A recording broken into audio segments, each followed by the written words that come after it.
a carta aos Hebreus, uma das principais teologias, né, do Novo Testamento, junto com a carta aos Romanos, vai dizer para a gente que a palavra de Deus é uma lâmina afiada, que entra na nossa vida, né, e coloca a descoberto aquilo que às vezes nós queremos esconder. E nós vamos ver como que essa dinâmica hoje aparece no Evangelho. Parece que não aparece, né? Vale a redundância, mas aparece. E como que é bacana, né? Quando a gente tem essa possibilidade de ouvir a palavra, segundo a tradição da igreja, que o magistério nos ensina, como que é bacana a gente poder entrar, né, nessa riqueza que é a palavra de Deus. Por mais que ela nos incomode. Por exemplo, o Evangelho de hoje, ele tem sido lido na tradição cristã, algumas vezes tem sido omitido porque ele nos incomoda. Porque nós estamos apegados, às vezes, a uma leitura literalista, é muito difícil ir além do texto, ele nos incomoda, né? Incomoda muito. A gente vai ver por que ele está colocado aí, qual que é o sentido, né? Então, a palavra hoje, de repente, é uma lâmina que está entrando no seu coração, né, fazendo algumas divisões que precisam ser feitas para depois unir, né, para depois recompor os pedaços como um grande mosaico, e a gente poder assim recuperar a imagem, não recuperar a imagem, né, descobrir, né, a imagem a partir da qual diz Gênesis que nós somos feitos, né, imagem e semelhança de Deus. Qual que é a conexão da primeira leitura com o Evangelho de hoje? A primeira leitura é um diálogo, né? Mais que um diálogo, é um discurso do livro da sabedoria, dizendo assim: me colocaram muitas coisas na vida e a todas elas eu dispensei. E essas riquezas, né, que colocaram diante de mim se tornaram barro diante da sabedoria. Eu escolhi a sabedoria. A gente fica pensando, de que sabedoria, né, que a primeira leitura fala hoje, né? Será que é de uma sabedoria desencarnada? Simplesmente uma sabedoria, vamos falar assim, conectada ao intelecto? Eu já digo para vocês, não é, né? A sabedoria nas Sagradas Escrituras, a partir do Novo Testamento, é igual ao Logos encarnado, ou seja, é igual à palavra de Deus que se fez carne. Então, sempre que vocês lerem este texto à luz do Novo Testamento, sabedoria é igual a Jesus. Então, a primeira leitura de hoje já dá uma pista, né? Alguém que coloca todas as riquezas de lado e considera tudo como perda, como diz São Paulo, né? A tudo eu considerei perda para ganhar a Jesus, já é uma pista. Ou seja, a primeira leitura já abre para a gente um horizonte de reflexão por onde que vai o Evangelho, né? Diante de tantas coisas que me oferecem, eu preferi a sabedoria. E o Evangelho vai ser uma retomada, né, um pouco mais extensa e mais rica dessa opção, né, dessa opção que cada um de nós somos convidados a fazer. Um jovem bom, né, aliás, não fala no texto que é jovem não, né? Em Lucas aparece que é um jovem, e em Marcos não aparece um jovem. Diz que é um homem, sim, uma pessoa, veio correndo diante de Jesus, ajoelhou, queria ganhar o céu, uma pessoa que está em busca. Falou assim: bom mestre, o que é que eu devo fazer para ganhar a vida eterna? Para ganhar a vida eterna, o que eu tenho que fazer? Jesus faz aquele discurso, né? Só Deus é bom, você me chamou de bom, né? Quase que numa prefiguração da proclamação de Jesus como Deus, só Ele é bom e Ele é chamado de bom. E diz, mas olha, você conhece os mandamentos, não é? E cita algum para ele. E ele fica todo feliz, né? O contexto é de felicidade. Eu tenho feito isso desde a minha juventude, ou seja, desde que eu era jovem, isso tem sido prática na minha vida. E Jesus, a gente imagina, né? Jesus olhando para ele com um olhar de carinho, porque diz, Jesus olhou para ele com amor. Não sei se vocês perceberam isso, né? Jesus olhou para ele com amor, como se dissesse assim, nossa, meu filho, que bom, né? Que bacana. Jesus olha para ele com amor e fala, só uma coisa te falta. Vai, vende tudo que você tem, dê aos pobres e você ficará na miséria. É isso que Jesus diz? E você, lembram do Evangelho? E você terá um tesouro no céu. Mas ele parece que não escutou essa parte do tesouro do céu, né? Depois vem e segue-me. Ele só escutou a parte de vende tudo, dá aos pobres e me segue. Ele não escutou a parte de terás um tesouro no céu. E o jovem foi embora muito muito triste, porque ele era muito, muito rico.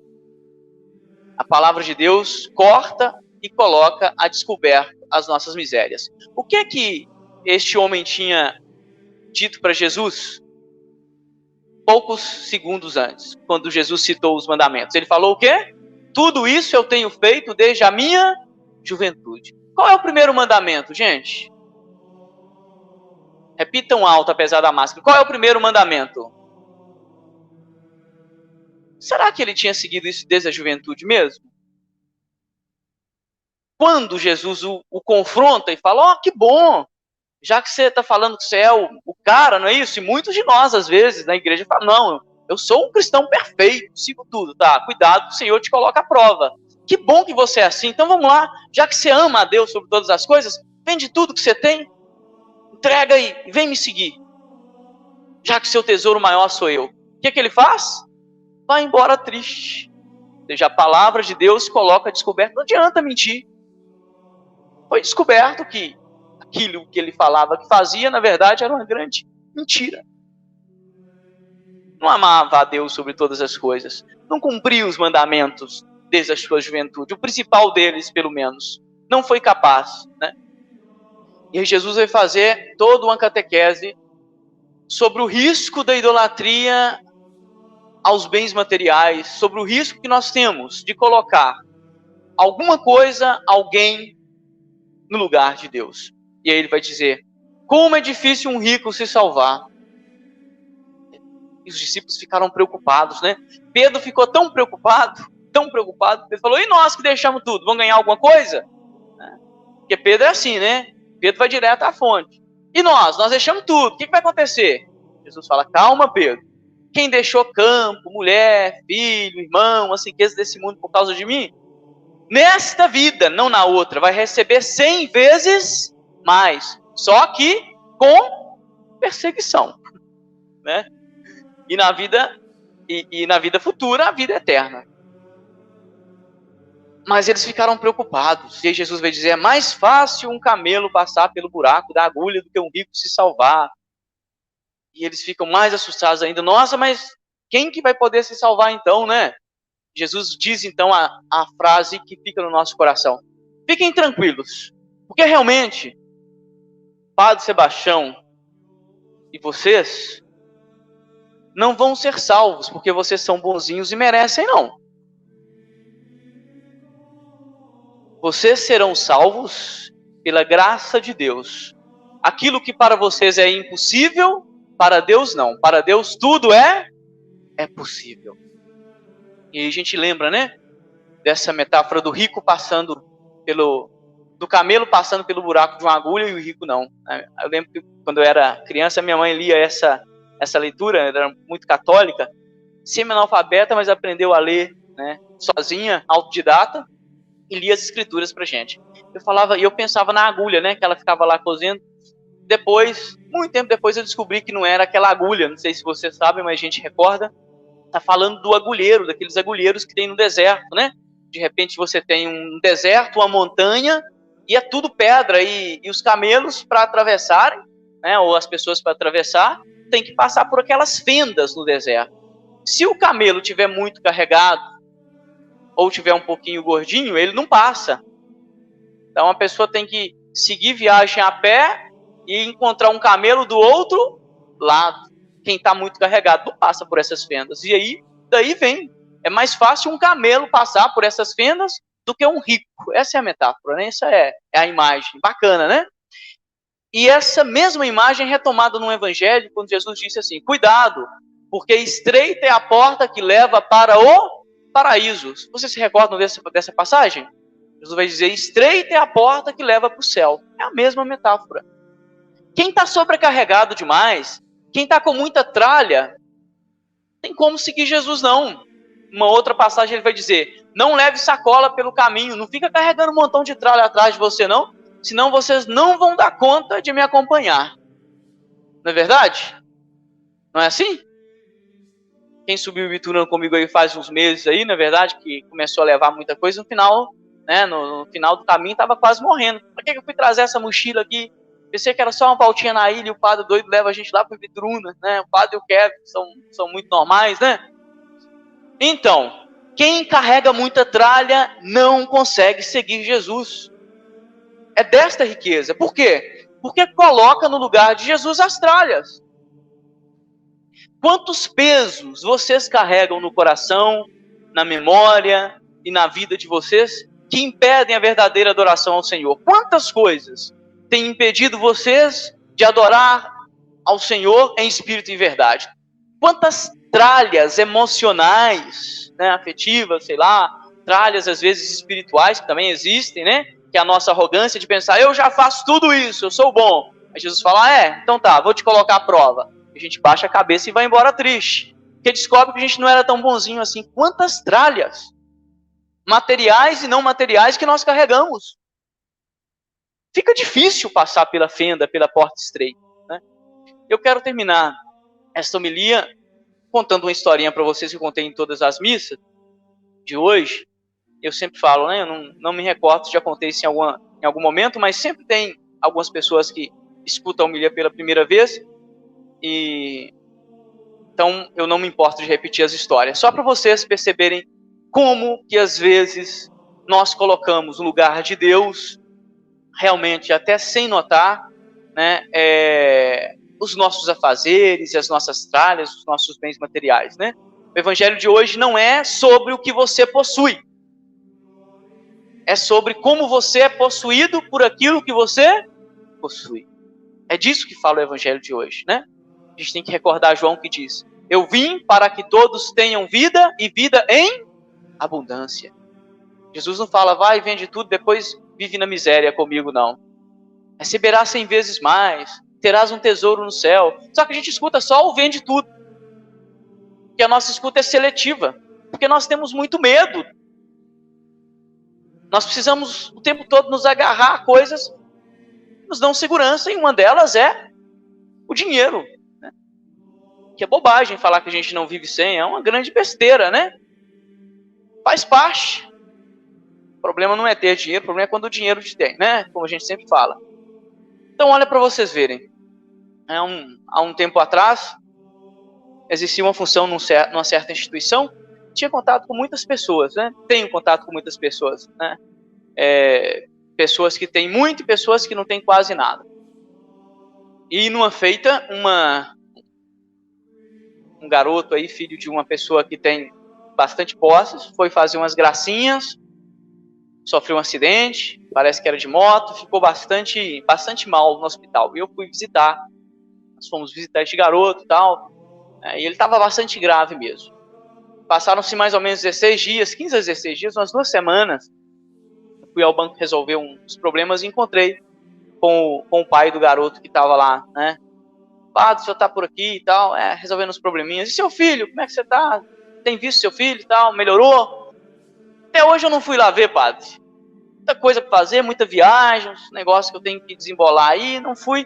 Mas a mãe tá lá, né? Muito tios, colegas, visita não falta para ir. Ah, beleza.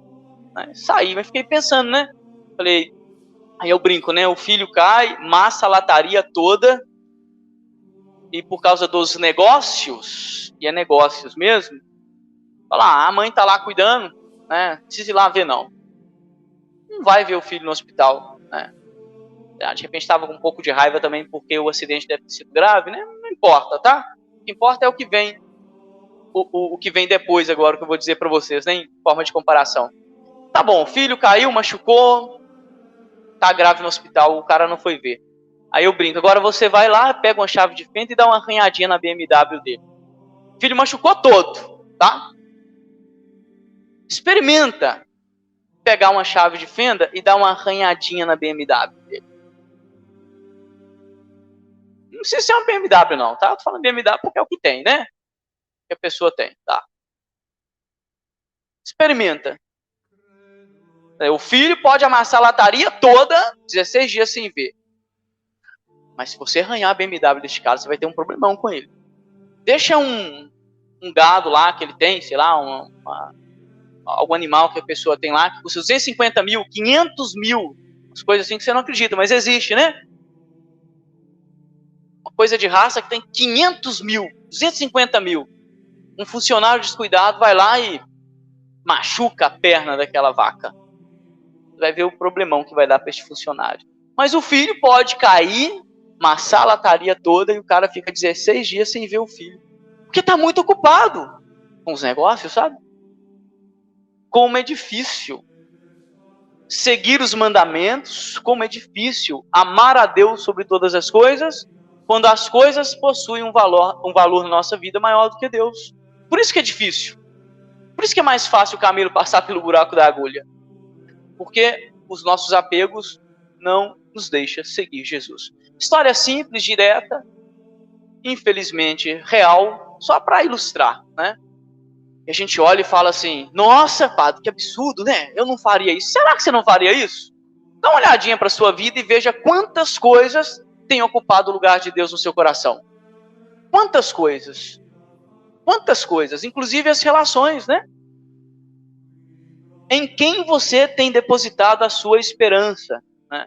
Eu sempre gosto de recordar isso. Cuidado, onde você coloca a sua esperança, né? A gente brinca assim, olha, se você coloca a sua esperança na Bolsa de Valores e a Bolsa de Valores quebra, você quebra, né? Se você coloca a sua esperança em algum negócio e este negócio cai, você cai. Se você coloca a sua esperança e a sua confiança em uma pessoa e essa pessoa te trai, você cai. Fulano é tudo para mim. Não é? Fulano te criou, é? Você foi feita a imagem e semelhança do seu esposo para falar que ele é tudo para você? Tudo para você?